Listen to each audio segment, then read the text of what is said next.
Hello aspirants, welcome to Daily UPSC Current Affairs Revision Series by Insights IAS.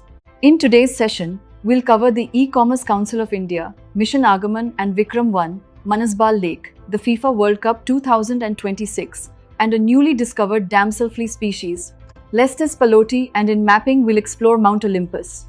So without any further delay, let's get started. Let's begin with a topic straight out of India's booming digital economy, the E-Commerce Council of India, or ECCI.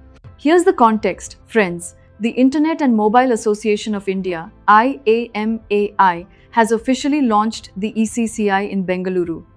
Now, before we go further, let's just pause and understand why this even matters. Think about how many apps you use daily. Amazon, Flipkart, Zomato, Swiggy, Meesho, all of this falls under one giant umbrella called e-commerce. And until now, there wasn't really one single unified voice representing this entire industry when it came to talking to the government. That's exactly the gap ECCI is trying to fill. So, what exactly is ECCI? It's a dedicated, first-of-its-kind national industry council established to represent, unify, and advance the interests of India's digital commerce landscape. Think of it as an umbrella body, one that bridges private digital platforms, logistics firms, payment providers, and government regulators all under one roof. It has been founded under the aegis of Internet and Mobile Association of India, which acts as its nodal body. And its core objective is beautifully simple: to present a single common voice for the digital trade ecosystem during policy conversations with the government. Instead of 50 different companies going to the government with 50 different demands, now there's one coordinated voice. Now, coming to the key functions of this council, and honestly, this is where it gets interesting. First, there's targeted policy advocacy. It serves as a structured interface with policymakers, offering research and industry data to shape regulations around digital payments, consumer protection, and online commerce. Second, there's cross-border trade and logistics expansion, focusing on simplifying cross-border e-commerce, helping Indian brands, exporters, and MSMEs expand their reach into international markets using global supply networks. Third, there's MSME enablement and digital onboarding, developing frameworks to help our micro, small, and medium enterprises transition to digital models, giving them direct access to national and global supply chains. That's genuinely important for India, since MSMEs are the backbone of our economy and many of them are still not digitally equipped. Fourth, there's fostering AI and tech integration, setting guidelines and sharing best practices for adopting cutting-edge technologies such as AI-powered commerce, quick commerce logistics, and digital payment infrastructure. And fifth, there's hosting the Indian E-Commerce Summit, or IECS. Plans are already underway to host an annual national summit, bringing together government representatives, tech founders, academic experts, and international partners to review digital trade developments.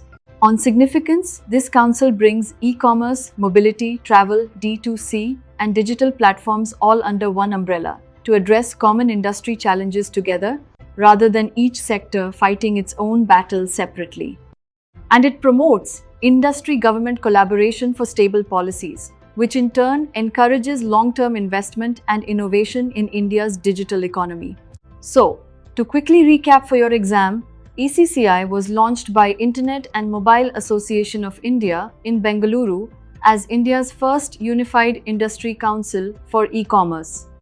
Remember its 5 key functions: policy advocacy, cross-border trade expansion, MSME digital onboarding, AI and tech integration, and hosting the annual Indian E-Commerce Summit. Now let's move to something genuinely exciting for India's space story, Mission Aagaman and Vikram-1.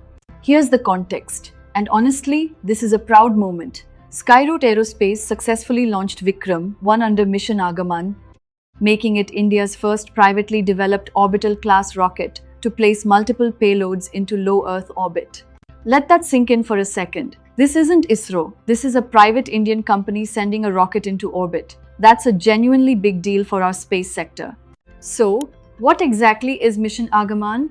It's the maiden orbital launch mission of Vikram-1, India's first privately developed orbital launch vehicle. It represents the first attempt by an Indian private company to place multiple customer payloads into low Earth orbit. It was developed by Skyroot Aerospace and it was authorized and facilitated by InSpace, the Indian National Space Promotion and Authorization Center. Its aim is twofold: to validate India's first indigenous private orbital launch capability and to demonstrate the commercial viability of private launch services under the reforms introduced through the Indian Space Policy of 2023. Now, let's go through the key features of this mission. There was a launch window between 12 July and 4 August 2026. The payload was deployed into a 450 km low Earth orbit. And this was genuinely a multiple payload mission, carrying satellites from both Indian and international customers, including Scope from Skyroot Aerospace itself, Solaris S3 from Graha Space, a decubed technology demonstration payload, and an Embrace robotic debris capture payload from Cosmoserve Space. Now here's a lovely, symbolic detail worth remembering. The mission also carried symbolic payloads, including cosmic bloom artwork and an 18-karat gold micro-rocket, featuring microscopic sculptures of C.V. Raman, Vikram Sarabhai, and APJ Abdul Kalam. That's a beautiful tribute to India's scientific legacy, riding along on India's first private orbital rocket. Now, let's understand Vikram-1, the rocket itself, a little more closely. What exactly is Vikram-1? It's India's first privately developed orbital launch vehicle, designed to place small satellites into low Earth orbit, developed by Skyroot Aerospace as part of India's expanding commercial space program. Its aim is to provide a reliable and cost-effective indigenous launch platform for small satellites and to strengthen India's private launch capabilities and expand commercial access to space. On its key features, in terms of payload capacity, it can place 350 kilograms into low Earth orbit. It uses advanced materials built using an all-carbon composite structure for reduced weight and improved performance. Its propulsion system is genuinely interesting, combining reliable solid fuel boosters with a 3D printed liquid rocket engine, a real mix of tried and tested and cutting-edge technology. It's designed as a commercial launch vehicle built for frequent and affordable launches of small satellites. And it supports diverse missions suitable for communication, Earth observation, navigation, scientific research, and technology demonstration missions. On significance, this genuinely marks India's first privately built orbital rocket, signaling the maturity of the country's private space industry. And it demonstrates the success of the Indian Space Policy 2023 and in space led reforms in opening up the space sector to private participation, something that seemed unthinkable just a few years ago. So, to quickly recap for your exam, Mission Aagaman marked the launch of Vikram-1, India's first private orbital rocket, developed by Skyroot Aerospace and facilitated by InSpace under the Indian Space Policy 2023.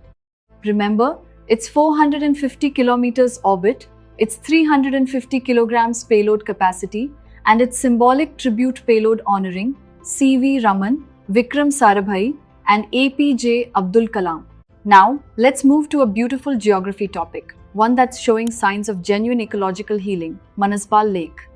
Here's the context. Following large-scale de-weeding and channel dredging over 70,000 square feet, Manasbal Lake in Jammu and Kashmir is showing clear signs of ecological recovery. So, what exactly is this lake? Manasbal Lake, often called the supreme gem of all Kashmir lakes, is an ancient water body named after the sacred Manasarovar Lake.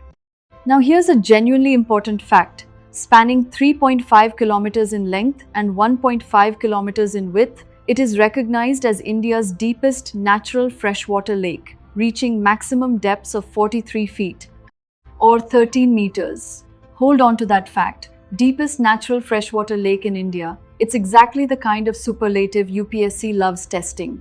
On location, it's situated in the Safapora area of the Gandarbal district in central Jammu and Kashmir, approximately 30 kilometers north of Srinagar. It's encircled by 4 villages, Jarogbal, Kondabal, Nesbal and Gradbal. And it's flanked by the Baladar Mountains on the east, the elevated Kareva Plateau, made of lacustrine and loessic deposits on the north, and the limestone-rich Ahtung Hills to the south. Now, let's understand its formation and geological origin, because this is genuinely dense, so let's slow down. First, in terms of valley lake classification, it's geologically categorized as a high-altitude valley lake, situated within the 1,585 to 1,600 meter altitudinal belt, along the course of the Jhelum River basin. Second, on glacial origins, it was formed during the third major Himalayan glaciation period, alongside regional counterparts like Dal and Anchar lakes. Third, there's an internal tectonic fissure. Feature studies indicate a structural geological fissure running directly east to west across the center of the lake bed. And fourth, there's subterranean spring hydrology, and this is genuinely fascinating. Unlike lakes fed by major glacier rivers, its 10 square kilometer drainage basin relies primarily on local precipitation and more than 1,200 underground natural springs to replenish its water levels. That's a striking number, over 1,200 springs feeding a single lake. Now, coming to the key features of Manasbal Lake, and this cluster is genuinely rich, so pause and take it in. There's an extensive lotus bloom canopy. The lake is famous for dense peripheral gardens of lotus flowers, scientifically Nelumbo nucifera, that bloom across its crystal clear waters every July and August. There's also Mughal heritage in the form of Jharokha Bagh, overlooked on its northern shore by the ruins of Jharokha Bagh, a 17th century fort and terraced garden built by Empress Noor Jahan for traveling trade caravans. It serves as a natural spawning ground too, one of the largest natural aquatic bird breeding environments in the Kashmir Valley, supporting resident and migratory species like mallards, horned grebes, golden eagles, and white-headed ducks. And it has regulated drainage outflow. It has no major surface inlet streams, maintaining its hydrological balance entirely through internal springs, and discharging excess water into the Jhelum River via a regulated exit channel. On significance, the lake provides income through fishing and lotus root cultivation, locally known as Nadru, while contributing to local food security in Kashmir. And it serves as an important wintering habitat along the Central Asian Flyway, supporting biodiversity and wetland conservation. So, to quickly recap for your exam, Manasbal Lake in Gandarbal district is India's deepest natural freshwater lake, reaching 43 feet in depth, formed during the third Himalayan glaciation period.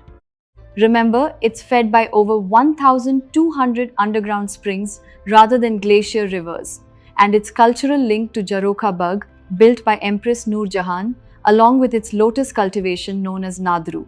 Now, let's take a fun detour into sport, because this one made headlines everywhere, the FIFA World Cup 2026.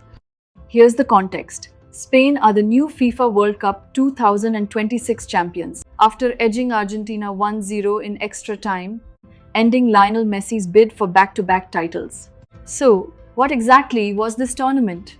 The FIFA World Cup 2026 was the 23rd edition of the quadrennial flagship international men's football tournament organized by FIFA, and it crowned Spain as world champions for the second time in their history. Now, on host nations, this edition was genuinely unique.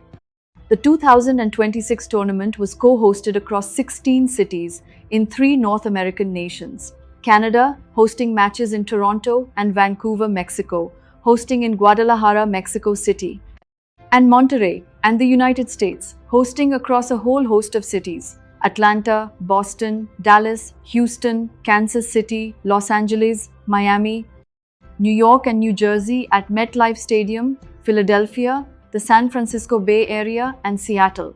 That's genuinely the biggest World Cup footprint we've ever seen.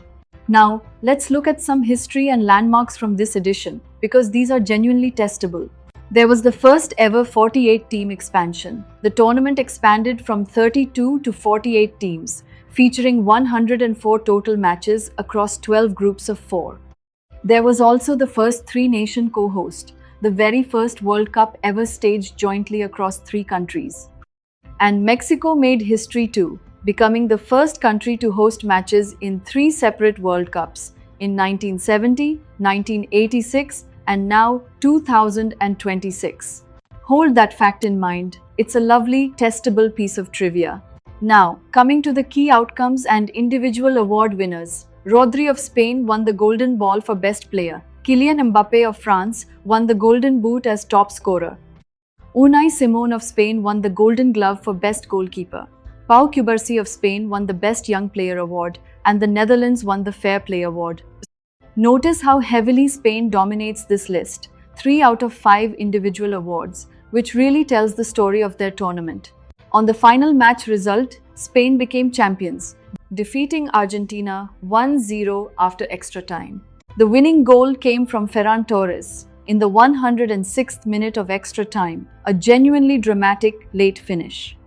And the venue for this historic final was MetLife Stadium in East Rutherford, New Jersey. On significance, Spain conceded just 1 goal across all 8 matches, showcasing one of the strongest defensive campaigns in World Cup history. And the 2026 FIFA World Cup set record attendance and introduced the first ever halftime show in a World Cup final, a genuinely new addition to football's biggest stage. So, to quickly recap for your exam, Spain won the FIFA World Cup 2026, beating Argentina 1-0 in extra time at MetLife Stadium, New Jersey, with Ferran Torres scoring the winning goal in the 106th minute. Remember, this was the first 48-team, 3-nation co-hosted World Cup, and that Mexico became the first country to host matches across 3 separate World Cups. Now let's move to a genuinely delightful species discovery from our own Western Ghats, Lestis paloti. The context is that a team of ornithologists discovered a new species of spread-winged damselfly, Lestis paloti, in the Western Ghats of Kerala, with the finding published in the International Journal of Ornithology. So, what exactly is this species? Lestis paloti is a newly described species of spread-winged damselfly belonging to the family Lestidae under the order Odonata.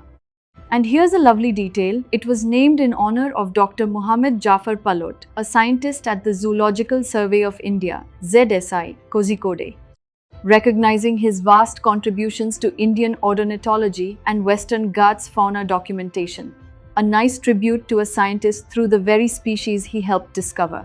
On where it's found, the species has been recorded across 6 districts in Kerala: Kannur, Kozhikode, Wayanad, Malappuram, Palakkad and Ernakulam.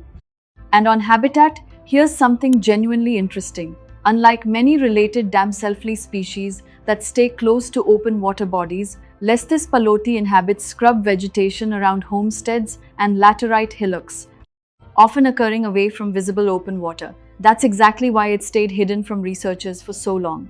Now let's go through its key features. There's a seasonal color shift.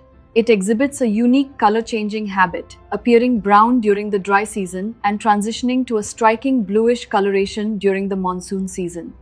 There's distinct genital morphology, confirmed as a distinct species through detailed microscopic examination of the male's anal appendages and secondary genitalia, distinguishing it from northeastern lookalikes. There's also cryptic and elusive behavior. It possesses subtle habits and close visual similarities to related species, which allowed it to remain undiscovered by researchers for decades. And here's a genuinely fascinating twist. It resolves a historical taxonomic error. Studies showed that historical records of Lestis nodalis in southern India were actually misidentifications and pertained to Lestis paloti all along, clarifying the geographic distribution of the genus in India. On significance, the discovery of a new Lestis species in the Western Ghats after 97 years reveals hidden insect diversity and raises Kerala's odonate count to 192 species. And since Lestis paloti inhabits laterite hillocks and scrublands near human settlements, its discovery highlights the need to protect non-forest freshwater habitats too, not just the deep forests we usually think of as biodiversity hotspots. So, to quickly recap for your exam, Lestis paloti is a newly discovered spread-winged damselfly from Kerala's Western Ghats, named after Dr. Muhammad Jafar Palot of ZSI Kozhikode. Remember, its seasonal color shift from brown to bluish. Its discovery corrected a historical misidentification of Lestis nodalis, and it raised Kerala's odonate count to 192 species after a 97-year gap. Finally, let's turn to today's mapping topic, and this one takes us straight into Greek mythology and geology together, Mount Olympus. The context is that Greece's nomination to place Mount Olympus on the UNESCO World Heritage List as a mixed site is currently under formal review by the World Heritage Committee in Busan, South Korea. So, what exactly is Mount Olympus? It's the highest mountain massif in Greece and one of its most important ecological and cultural landmarks. World-renowned as the mythological home of Zeus and the 12 Olympian gods, it features 52 distinct peaks, deep gorges, and high biodiversity. On location, it's situated in northern Greece, near the Gulf of Thermike, also called Thermaikos, of the Aegean Sea. And it straddles the administrative boundary between the regional units of Macedonia, and Thessalia, Thessaly. Now, let's understand its formation and geological evolution, because the geology here is genuinely fascinating. The Olympus Massif is composed primarily of uplifted sedimentary limestone and dolomite rocks, formed beneath an ancient ocean bed during the Triassic and Cretaceous periods. Driven by tectonic collision forces between the African and Eurasian plates, these seabed strata were thrust upward, folded, and carved into sheer cliffs by alpine glaciers and stream erosion during the Ice Age. Just think about that for a second. Rocks that once sat at the bottom of an ancient ocean are now the highest peaks in Greece. Now, coming to the key geological features.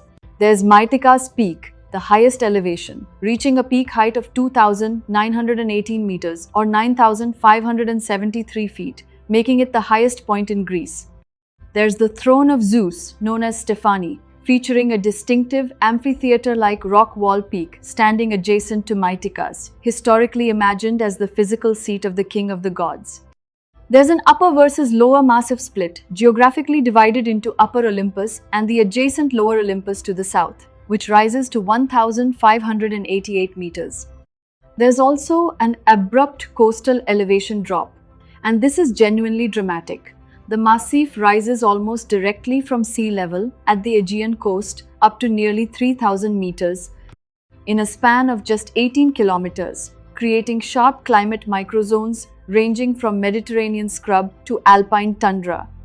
And there are deep river canyons and caves carved by glacial meltwaters into dramatic terrain features, such as the Enipeus Gorge, which houses ancient caves and freshwater springs. On significance, Mount Olympus reflects a continuous religious legacy, from ancient Greek worship of Zeus to early Christian monasteries and chapels built centuries later on the very same slopes. And as Greece's first national park and a UNESCO biosphere reserve, it protects unique flora, endemic species, and diverse wildlife. So to quickly recap for your exam, Mount Olympus is Greece's highest mountain massif, home to Mythikas Peak at 2,918 meters, and mythologically known as the home of Zeus and the 12 Olympian gods. Remember, it's Greece's first national park and a UNESCO biosphere reserve, currently nominated as a mixed UNESCO World Heritage Site, and its dramatic elevation rise from sea level to nearly 3,000 meters within just 18 kilometers. And that brings us to the end of today's session. In today's session, we covered the E-Commerce Council of India from GS Paper 3, Economy, Mission Aagaman and Vikram-1 from GS Paper 3, Science and Technology, Manasbal Lake from GS Paper 1, Geography, the FIFA World Cup 2026 from Miscellaneous, an important topic for the UPSC Prelims examination, Lestes Paloti from GS Paper 3, Environment and Biodiversity, and Mount Olympus under mapping, an important topic for the UPSC Prelims examination. For the complete current affairs article and today's practice MCQs, visit insightsonindia.com using the link given in the description. Also, subscribe to the Insights IAS YouTube channel and join our official Telegram group for regular UPSC-related updates and learning resources. Thank you for joining us today, and we'll see you again in the next session.